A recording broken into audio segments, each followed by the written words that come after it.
찬송가 374장으로 찬송하겠습니다. 374장 찬송입니다.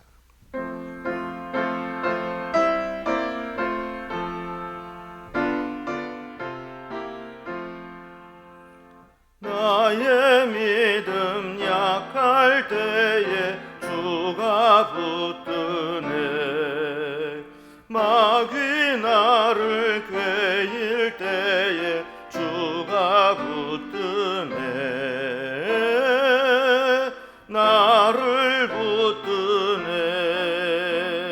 나를 붙드네.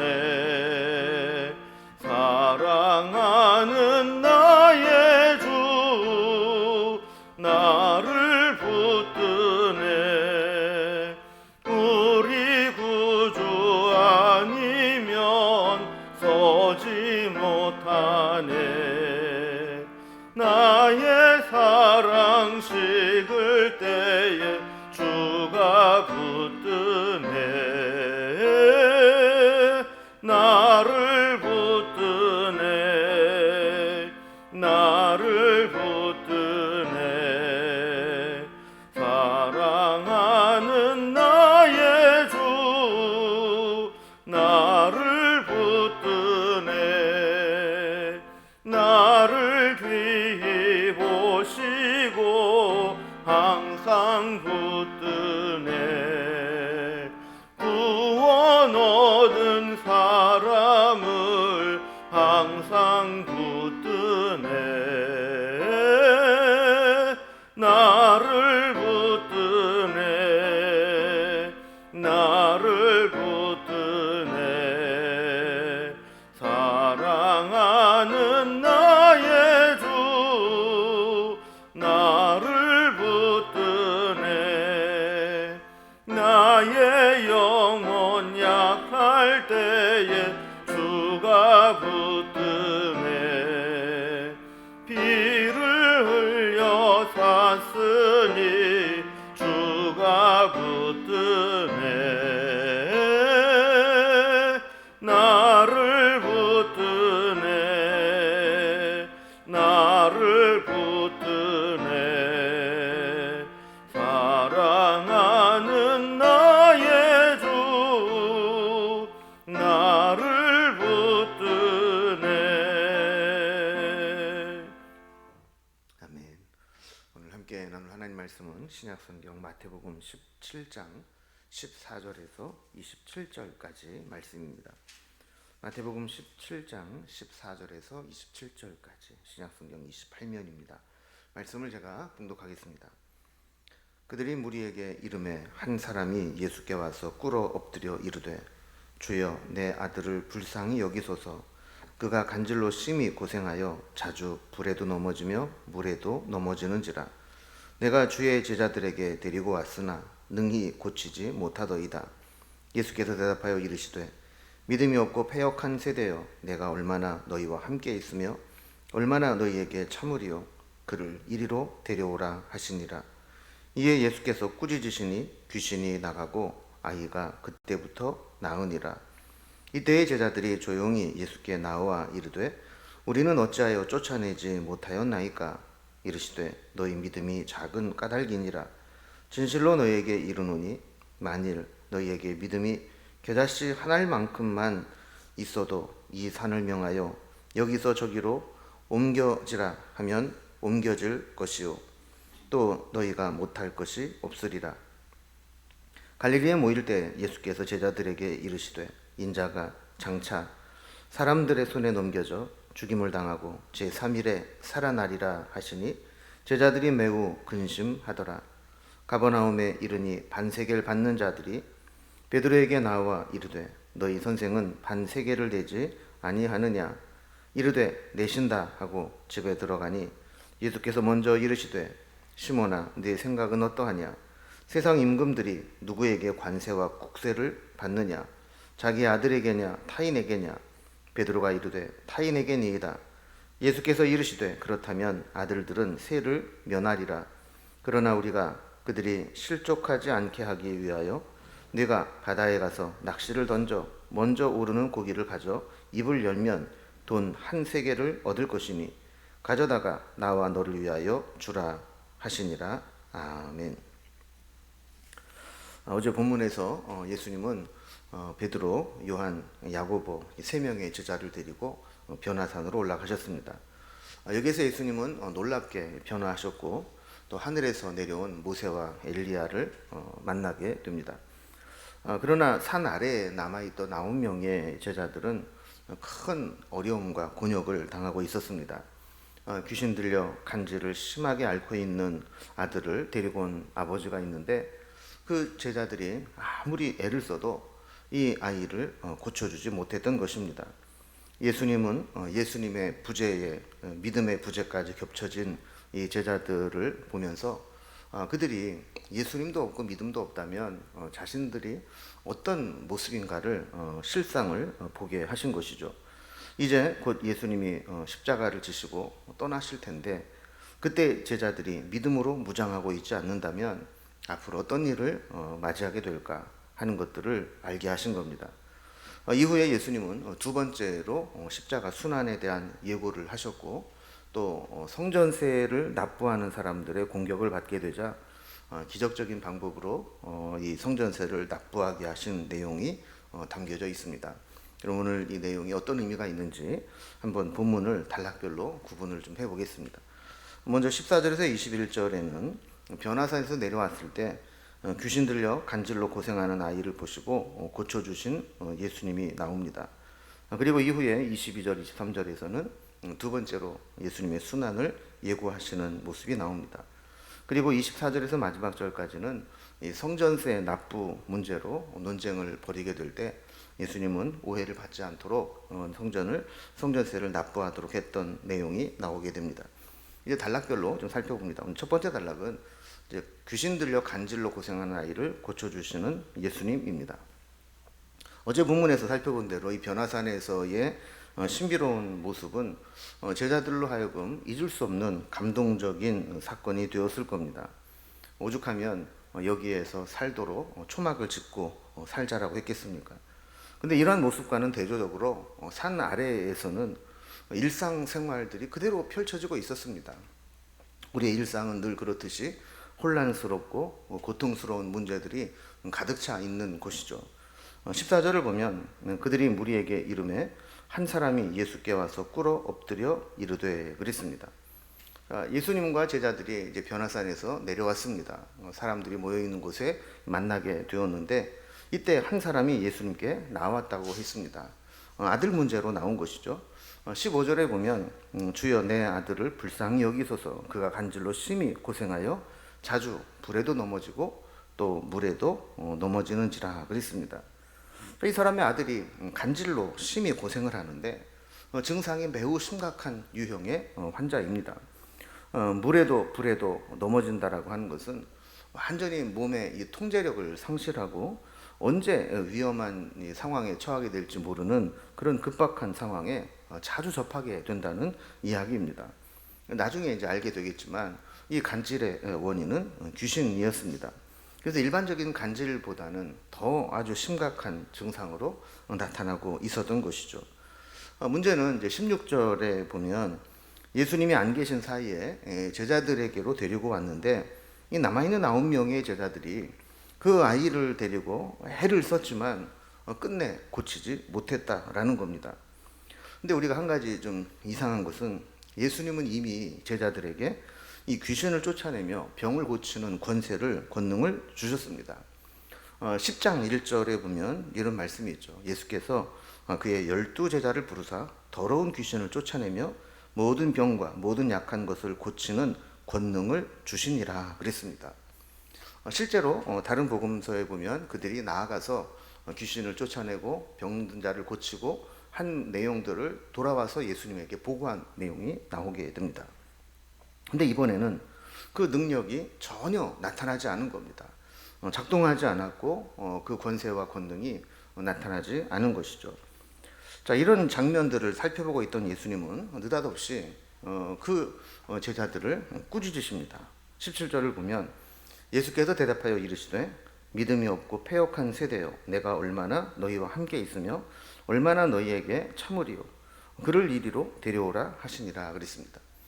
자, 여기 보면 믿음이 없는 자들, 또 패역한 자들이 나오게 됩니다. 예수님은 거기에 모여 있는 사람들을 믿음이 없는 자, 또 패역한 세대 이렇게 구분을 하고 있는데, 어떤 사람은 이게 뭐 예수님의 제자와 또 무리들을 구분한 것이다라고 이야기하기도 하지만, 어쨌든 거기에 있는 사람들의 전체적인 예수님의 평가는 그들은 믿음이 없고 또 패역한 세대라는 것입니다. 예수님께서는 이제 이렇게 아주 강력하게 책망을 하신 이유가 있습니다.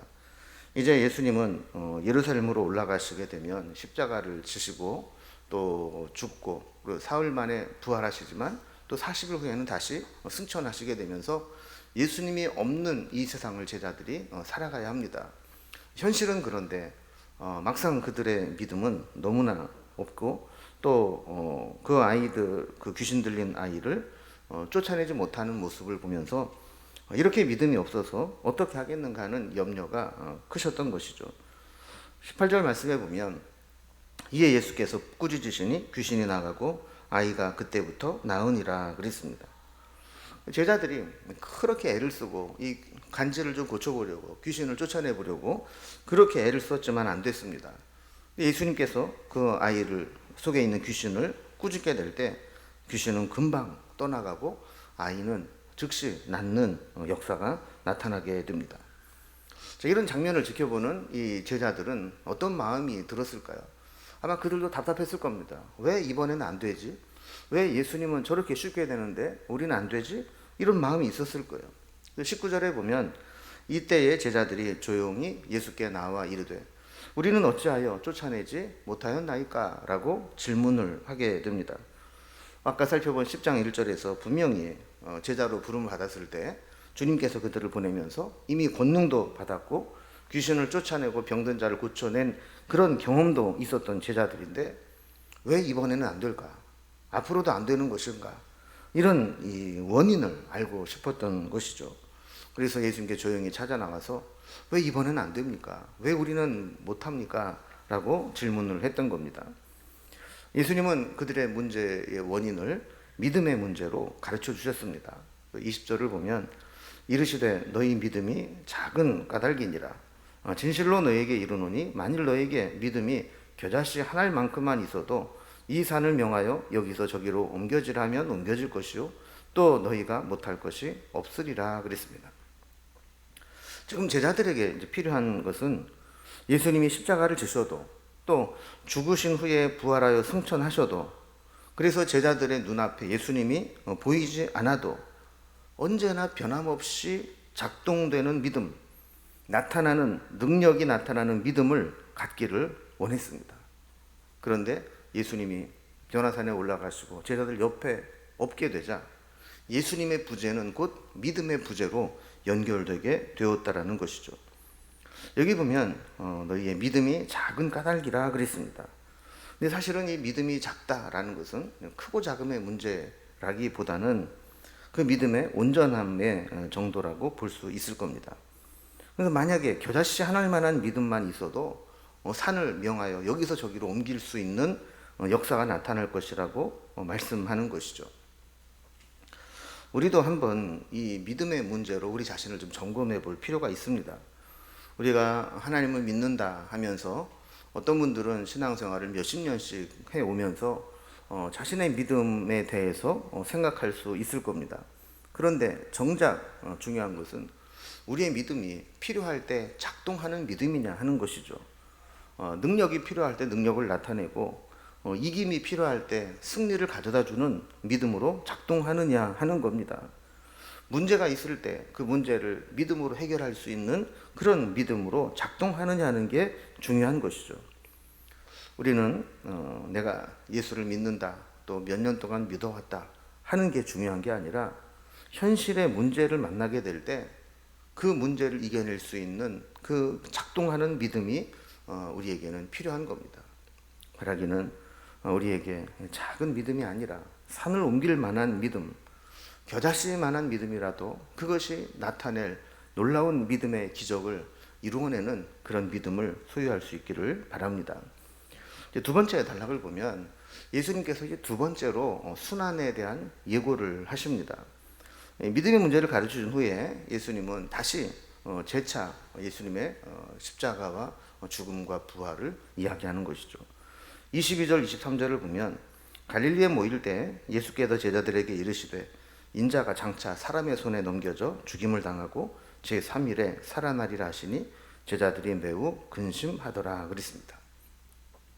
예루살렘으로 올라갈 계획을 가지고 계신 예수님은 제자들이 예수님의 십자가, 예수님의 부재를 만나게 될 때 믿음으로 그것을 감당해내기를 원하셨습니다. 그리고 다시 예루살렘으로 올라가게 되면 십자가와 죽음을 만나게 될 텐데 그때 이 믿음을 가지고 이겨내기를 원하셨던 것이죠. 우리도 언제 어떤 일이 닥쳐올지 모릅니다. 예수님의 제자들이 예수님을 아무 생각 없이 쫓아다니다가 십자가 앞에 서는 것을 보는 것처럼 우리도 예수 믿으면 복 받을 거라고 생각하고 열심히 신앙생활을 하지만 언제 어떤 문제가 닥쳐올지 모릅니다. 중요한 것은 이때 믿음으로 이겨낼 수 있는 영적 무장을 하고 있는 것이 필요하다라는 것입니다. 그래서 예수님은 제자들에게 순환에 대한 예고를 다시 하시면서 이제 예루살렘으로 올라가면 이런 일들이 십자가가 나를 기다리고 있다라는 것을 가르쳐 주신 것입니다. 세 번째 단락입니다. 세 번째 단락은 성전세 납부에 대한 논쟁의 이야기가 나오게 됩니다. 오늘 본문은 전체적으로 어떤 하나의 어떤 스토리를 가지고 연결할 수는 없지만 이게 또 한 가지 에피소드가 나오는 것을 보게 됩니다. 예수님께서는 예루살렘으로 올라가시기 전에 마지막으로 갈릴리 가버나움 지역에 가셨습니다. 24절 말씀을 보면 가버나움에 이르니 반세계를 받는 자들이 베드로에게 나와 이르되 너희 선생은 반세계를 내지 아니하느냐 그랬습니다. 여기 반세계를 받는 자라고 표현되어 있는데 이들은 성전세를 거두는 자들입니다.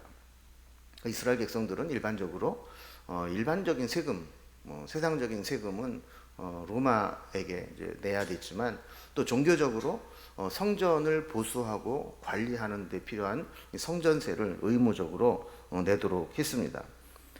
그 성전세가 반세계를 내야 되는데 예수님과 제자들이 성전세를 납부하지 않은 것에 대해서 문제를 삼은 것 같습니다. 25절에 보면 이 베드로는 그 말이 듣기 싫었는지 내신다 이렇게 이야기를 던져놓고는 가버나움의 한 집에 들어가시게 됩니다. 이 장면을 알고 계셨던 예수님은 먼저 이 제자들에게 말씀을 하십니다. 25절에 보면 예수께서 먼저 이르시되 시몬아 내 생각은 어떠하냐 세상 임금들이 누구에게 관세와 국세를 받느냐 자기 아들에게냐 타인에게냐 라고 질문을 합니다. 세상의 왕들이 세금을 징수할 때 보면 자기 자식들에게 세금을 징수하지는 않는다는 겁니다. 일반 국민들, 타인들에게 세금을 부과하고 징수하지 자기 아들들에게는 세금을 거두지 않아요. 그래서 26절에 보면 베드로가 이르되 타인에게니이다. 예수께서 이르시되 그렇다면 아들들은 세를 면하리라 라고 했습니다. 그러니까 자녀에게 세금을 받는 왕은 없습니다. 자녀에게까지 그렇게 세금을 징수하고 받지는 않는다는 것이죠. 필요한 경비를 위해서 세금을 걷어들이는 것은 일반 국민들, 자녀가 아닌 타인들에게 세금을 부과한다는 거예요. 이 대답을 들으신 예수님은 하나님의 아들로 성전세 납부의 의무를 면하게 되었다. 왜냐하면 예수님께서는 하나님의 아들이시고 또 제자들도 하나님의 아들을 섬기는 자들이기 때문에 그들이 굳이 성전세를 안 내도 된다라는 것을 말씀하는 겁니다. 그러나 27절을 보면 그러나 우리가 그들이 실족하지 않게 하기 위하여 네가 바다에 가서 낚시를 던져 먼저 오르는 고기를 가져 입을 열면 돈 한 세겔을 얻을 것이니 가져다가 나와 너를 위하여 주라 하시니라 그랬습니다. 그러니까 예수님은 얼마든지 성전세를 내지 않아도 될 명분이 있고 하나님의 아들이 하나님의 성전을 짓는데 굳이 낼 필요가 없는 상황이지만 만약에 이로 인해서 실족하는 자가 있다면 그것도 문제이기 때문에 예수님은 성전세를 내도록 했습니다. 방법은 베드로가 갈릴리 바다에 가서 낚싯대를 던졌을 때 제일 먼저 잡혀온 물고기의 입을 열면 거기에 한 세겔이 있을 것이다. 그것으로 베드로와 예수님의 성전세를 내라. 한 사람에 반 세겔씩 내니까 한 세겔이면 2명을 낼 수 있잖아요. 그래서 어떤 사람들은 이 장면을 상상을 하면서 바닥에 떨어졌던 세겔을 물고기가 물었고 그것이 잡혀왔다 이렇게 이야기까지 하는 분들도 있는데, 중요한 것은 물고기 입에 어떻게 한 세겔 동전이 있느냐 이게 중요한 것이 아니고, 예수님께서는 이런 하나님께서 자연적으로 주신 이 방법을 통해서 이 한 세겔을 얻게 하셨고 그것으로 성전세를 내게 했다라는 겁니다. 오늘 말씀을 좀 정리를 해보면 어제 본문은 산 위에, 변화산 위에서 있었던 아주 영광스럽고 아주 신비로운 장면을 살펴보았지만, 막상 내려와 보니까 땅 아래의 현실은 여러 가지 혼란스럽고 복잡하고 고통스러운 삶이 이어지고 있었다라는 것이죠. 그렇다 해도 우리가 믿음으로 주님을 따르고 주님께서 가시는 길을 우리가 알고 따라가게 된다면 결국 우리는 역사하는 믿음으로, 작은 믿음이 아니라 뭔가 현실 속에서 능력을 나타내는 믿음으로 작동되게 될 때 능히 이겨내게 된다라는 겁니다.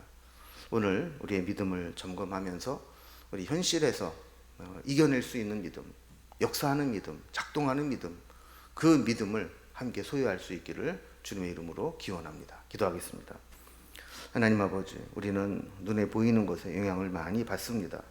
제자들도 예수님이 옆에 있을 때에는 믿음이 있는 것처럼 여겼지만 예수님이 보이지 않게 되자 그 믿음이 작동하지 못하고 있는 것을 보게 됩니다.